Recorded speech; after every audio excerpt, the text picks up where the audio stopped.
नमः शिवाय। सबैजनाले दर्शन गर्नुहोस् यो रुद्राक्षबाट निर्मित शिवलिङ्ग। यति धेरै भगवान अब पोखरामा आइसकेपछि अब केही त हुँदैछ होला। के हुँदैछ त? एकदमै ठुला ठुला बडीगार्डहरूको बीचबाट देवी प्रतिभा यति बेला पोखराको यो व्यस्त सडकमा अगाडि निस्किँदै हुनुहुन्छ। तपाईँको यो हँसिलो मुहारको राज भनिदिनुहोस् न देवी प्रतिभाजी। जनताहरूको प्रेम, भक्तहरूको प्रेम और भगवानको विशेष कृपा बस। सधैँ यस्तै हाँस्नुहुन्छ? जी।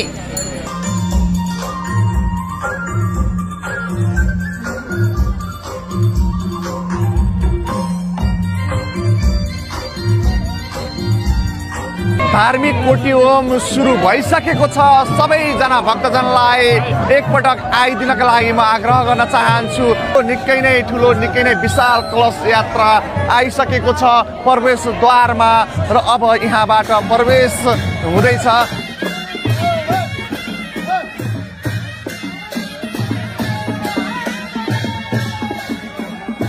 आजदेखि सञ्चालन भइरहेको छ दर्शकवृन्द पोखरामा ऐतिहासिक गण्डकी कुण्डीय महायज्ञ कोटी होम र सबैजना आउनका लागि एकचोटि विनम्र अनुरोध गर्न चाहन्छु। छेउछाउमा बडीगार्ड सहित सान मानले अगाडि बढिरहनु भएको छ। पोखराको यो व्यस्त सडकमा के हुँदैछ पोखरामा देवीजी? पोखरामा विशाल कोटी होम हुँदैछ। अहिले श्रीमद् भागवत कथा भइरहेको छ और कोटी होम प्रारम्भ हुँदैछ और सबैजना भक्तहरू देख्न सक्नुहुन्छ शिरमा कलश शोभा यात्रा भइरहेको छ। शिरमा कलश धारण गरेर यो चाहिँ शोभा यात्रा पोखराको आज दृश्य सडकको दृश्य परिवर्तन भएको छ और कोटी होमको प्रारम्भ भइरहेको छ। यो कोटी होमको महत्त्व के छ? कोटी होम हवन गर्नाले वातावरण शुद्ध हुन्छ, मन शुद्ध हुन्छ, बुद्धि शुद्ध हुन्छ। कोटी होम हाम्रो नेपालमा हुन गइरहेको यो इतिहासमा नै एकदमै महत्त्वपूर्ण विषय हो। भविष्यमा पनि हाम्रा भावी पुस्ताहरूले जब यो दृश्यको दर्शन गर्नुहुन्छ, अहिले लाइभको माध्यमबाट हजुरहरू जस्तो अब्बल पत्रकारको माध्यमबाट प्रसारण भइरहेको छ, यो चाहिँ इतिहासमा पनि जब पढ्नुहुन्छ भावी पुस्ताहरूले यो दृश्यलाई देखेर अत्यन्त मन आनन्दित हुन्छ। तपाईलाई आफ्नो ज्यानको जोखिम कतिको महसुस हुन्छ? बडीगार्ड सहित हिँड्नुहुन्छ क्या, यो के हो तपाईँको?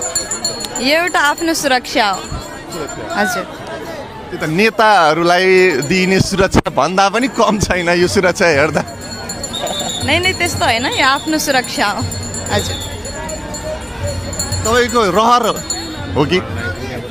नै बस ज्यादा के हुन्छ भने भिडलाई सम्हाल्नको लागि भिडमा जाँदा मलाई गाह्रो हुन्छ, त्यही भएर।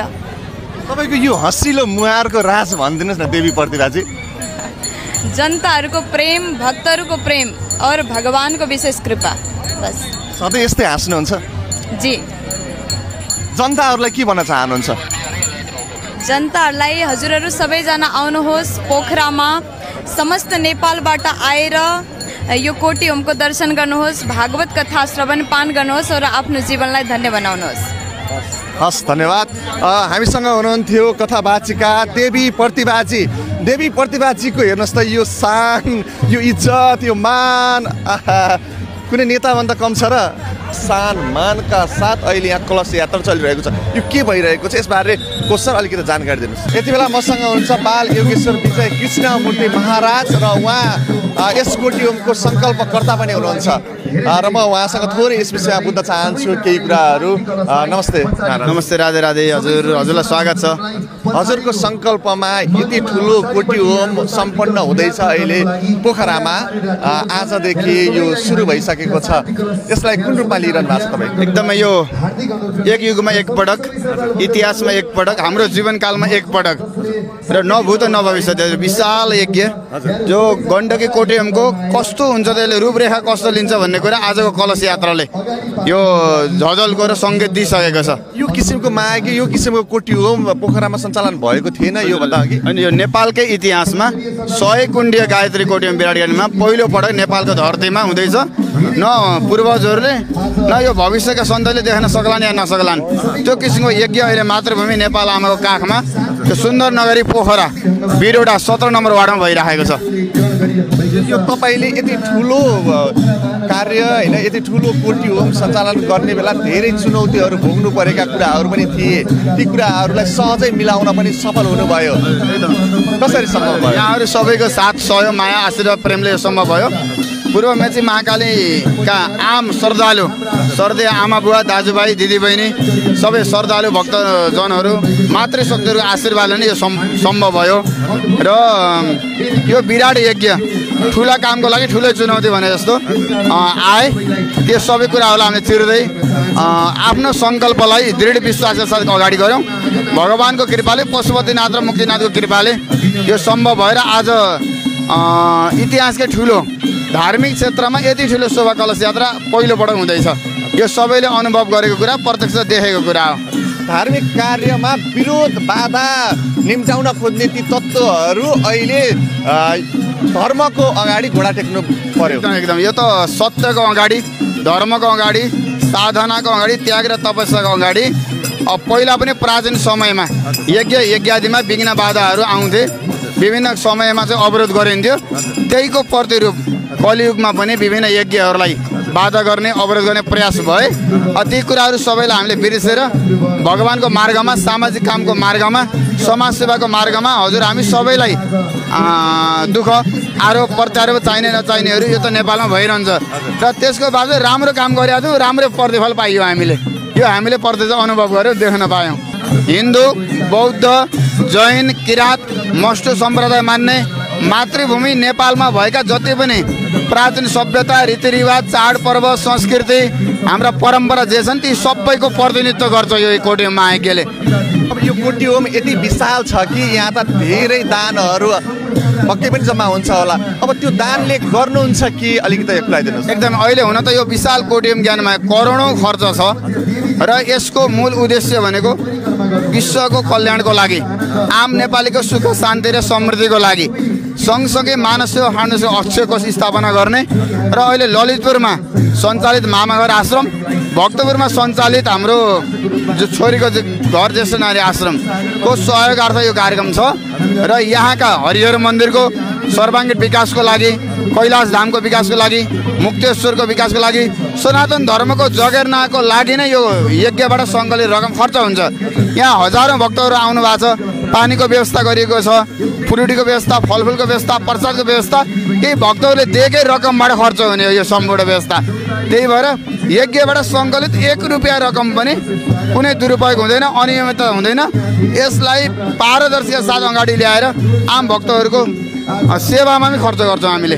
भक्तजनहरूलाई यो कोटी होममा आउनका लागि के भनेर आग्रह गर्न चाहनुहुन्छ? एकदमै यो युगमा आयोजित एकपटक, इतिहासमा पहिलो पटक यति विशाल 500 भन्दा बढी गुरुहरूबाट 40 दिनभन्दा बढी हवन हुँदैछ। ठुला ठुला चर्चित सन्त महन्तको आगमन हुँदैछ, 100औं कथा व्यासहरूको आगमन हुँदैछ, 50औं कलाकारहरूले चाहिँ यहाँ सङ्गीत प्रस्तुत गर्नुहुन्छ। तसर्थ यो यज्ञमा आउँदैमा पैसा चढाउनु पर्छ, पैसा दिनुपर्छ भन्ने छैन।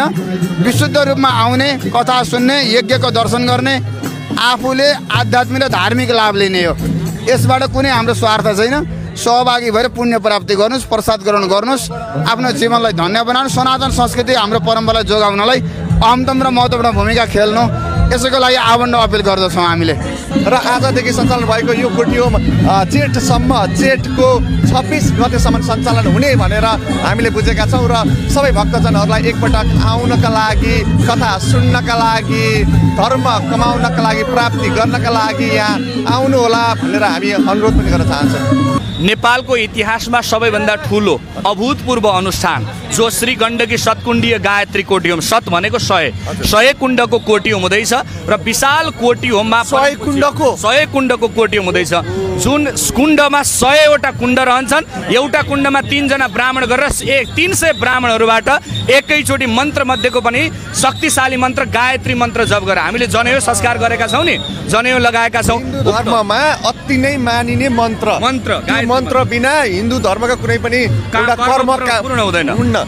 गायत्री मन्त्र वास्तवमा मैले त के भन्छु भने भोजराजी जस्तो जनेऊ संस्कार गर्नुभएकाहरूले आफ्नो गायत्री मन्त्रलाई अझै शक्तिशाली बनाउनु छ, गायत्री मन्त्र जप गर्नु छ। हामीले जस्तो यात्रा गर्छौँ, कहिले कहिले यात्राको शुभारम्भमा गायत्री मन्त्र, कठिन भयो परिस्थिति भने त्यो बेला गायत्री मन्त्र जप्छौँ। त्यस्तो गायत्री मन्त्र शक्तिशाली मन्त्र, त्यो पनि 300 ब्राह्मणले एकैचोटि गायत्री मन्त्र जपेर स्वाहा गर्दै हुनुहुन्छ, भगवान्लाई आहुति दिँदै हुनुहुन्छ।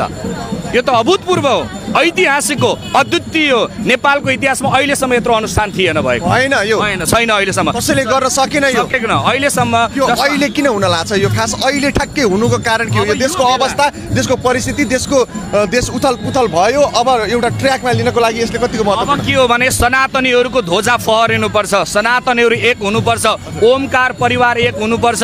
र यो अहिले प्रकृतिले पनि हामीलाई विभिन्न दुःख दिइरहेको छ र देशमा पनि शान्ति सुरक्षा र जनताहरूले आनन्दको अनुभूत गर्न पाइरहेका छैनन् भने विशेष कोटी होम यो प्रकृतिको शुद्धिका लागि, वायुको शुद्धिका लागि, राष्ट्र शान्तिका लागि, विश्वको कल्याणका लागि यो कोटी होम हुँदैछ। यसले हिन्दू धर्म मान्नेहरूका लागि मात्र महत्त्वपूर्ण भूमिका खेलिरहेछ कि यो कोटी होमले अथवा अन्य धर्मलाई पनि छुन्छ? प्रकृतिलाई हामी सबैले मान्छौँ, वायुलाई हामी सबैले मान्छौँ र हामी सबै यो धरतीमा छौँ। यो धरतीको कल्याण, यो प्रकृतिको शुद्धि, यो वायुको शुद्धि भनेको त सबै मानव कल्याण हुने हो नि त। तसर्थ यो सबैका लागि उत्तिकै महत्त्वपूर्ण छ। महाराज विजय मूर्ति, जसको नाम सुन्ने बित्तिकै धेरै व्यक्तिहरूले दुई तरिकाले सोच्छन्। यो मान्छे, कसैले धर्ममा विश्वास गर्नेहरू यो मान्छेले साँच्चै धर्म बचाएको छ है भन्छन्, कसैले विरोध पनि गरिरहेछन्। अब तपाईँले विजय मूर्तिको बारेमा के भन्न चाहनुहुन्छ यहाँबाट? मलाई कस्तो लाग्छ भने मैले मेरो जीवन इतिहासमा भोजराजी यति ठुलो कोटी होम भन्ने मैले सुनेको मात्रै थिएँ, किनकि हामीले योगी नरहरिनाथलाई देख्न पाएनौँ, हाम्रा सन्ततिले पाउने कुरै भएन र योगी नरहरिनाथले कोटी होम गर्नुभयो भन्ने सुनेका थियौँ। र अहिले आएर नेपालको इतिहासमा कसैले कोटी होम कस्तो हुन्छ भनेर देखाइदियो भने विजय कृष्णमूर्ति महाराजले हो। अब अझै हाम्रो सन्तति जस्तो तपाईँ हाम्रा छोराछोरी, हामीले कोटी होम कस्तो हुन्छ भने देख्न पाएका थिएनौँ। आज 100 कुण्डीय कोटी होम देख्न पाएका छौँ र हाम्रो संस्कार र संस्कृति र हाम्रो धर्मले दिएको कोटी होम हो नि त। र कोटी होमको यो दर्शन गर्न पाउनु भनेको, सबैलाई यो पुण्य कर्ममा जोड्न पाउनु भनेको एउटा साँच्चीकै भन्यो भने सनातनीको लागि, हाम्रा पुस्ताहरूका लागि एउटा अविस्मरणीय कर्म गरिदिने व्यक्ति हो विजय कृष्णमूर्तिजी महाराजजी। 11,111 कलश यात्रापछि अहिले यी कलशहरू यहाँ आइसकेका छन् र अब यी कलशहरू यहाँ राख्ने कार्यक्रम भइरहेको छ।